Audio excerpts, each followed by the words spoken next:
Bakit? Ano nangyari sa'yo? 10 years to ito, mga... So, yung 10 years, ito 5 years. 15 dito, 5. 15? Ito, bakit? Hilot-hilot lang eh. Hilot lang.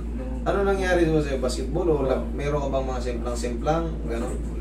Basketball lang. Ngayon, paano ka nakakaramdam ng sakit? Sa walking, sa hagdan, sa basketball, ano? Pag nakatayo akong matagal. Pag nakatayo ka? Pag nakaapak or madulas lang konti. Nasa, bumibigay parang ganon? Bumibigay. Sige. Wala kang disgrasya ha? Wala. Okay, sige, higaya.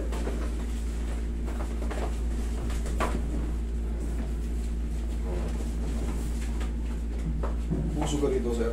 Gitna ka. Yung gitna may katao mo. Yan, sige, higa ka. Yan. Ito, 15 years na raw to eh. Face kay sir. Pangin sabi. Ay, base kay sir. Ito, 15 years. Ito, 5 years. Pag tumatayo, nangangawit. Parang, tapos, pag nausog ng konti, bibigay. Ganun ba, sir? Oo.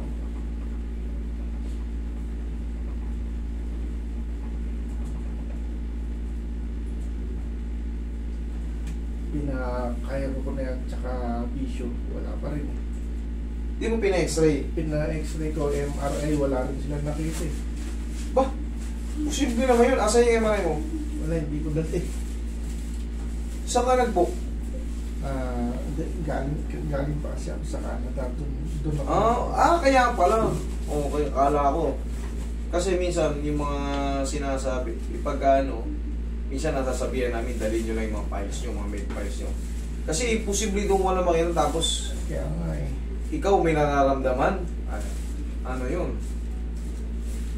Baka hindi lang, baka minsan kasi, hindi natin maunawaan yung mga explanation. Pero sana wala nga siya para, kumbaga, wala tayong problema, ay konti lang to.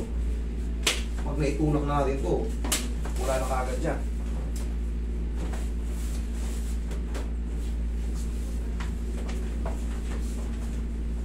5 years.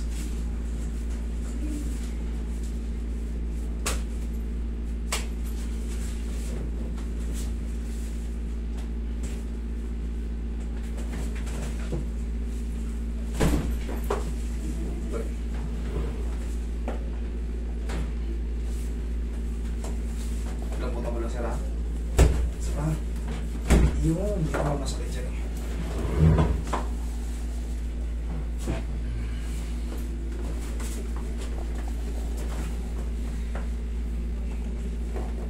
Canada pa pala to si Sir.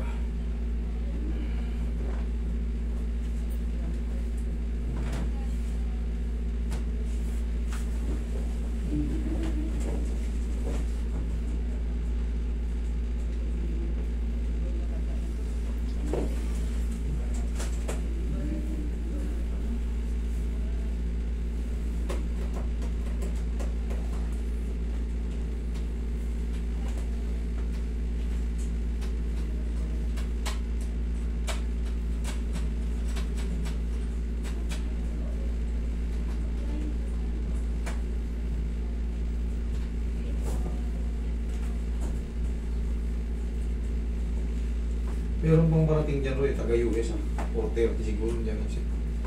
Mas kwarto.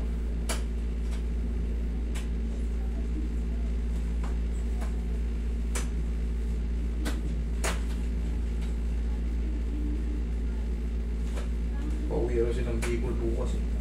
Bukas ko sana po.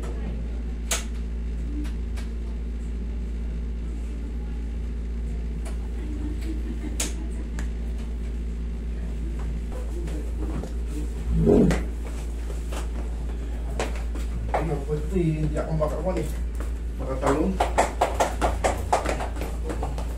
Tingnan mo yung changes. Nagpawisan nga ako eh.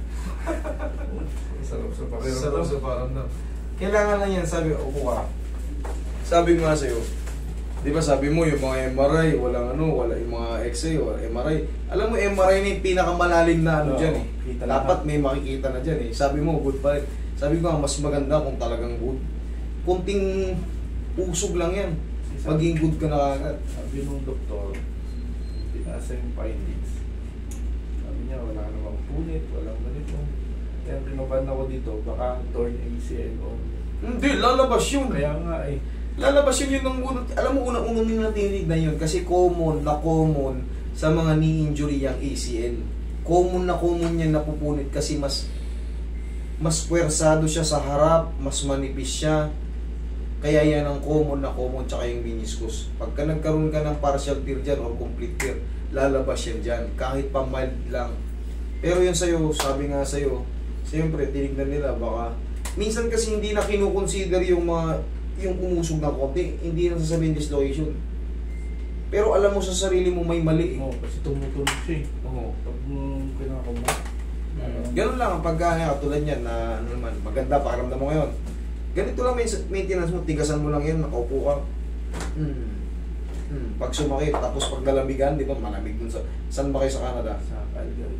Malamig dun, di ba? Paon ka lang ng pao dun. Yung kasi mga taga-Alberta, pumunta rin sila rito, tsaka mga taga... Marami, basta Toronto, nagbabaon yan sila ng pao, lumamig. May yan ang binibinin ko pa sa ina. Okay? Okay pa? Ano pa? Okay. Okay, sige. Thank you. Salamat.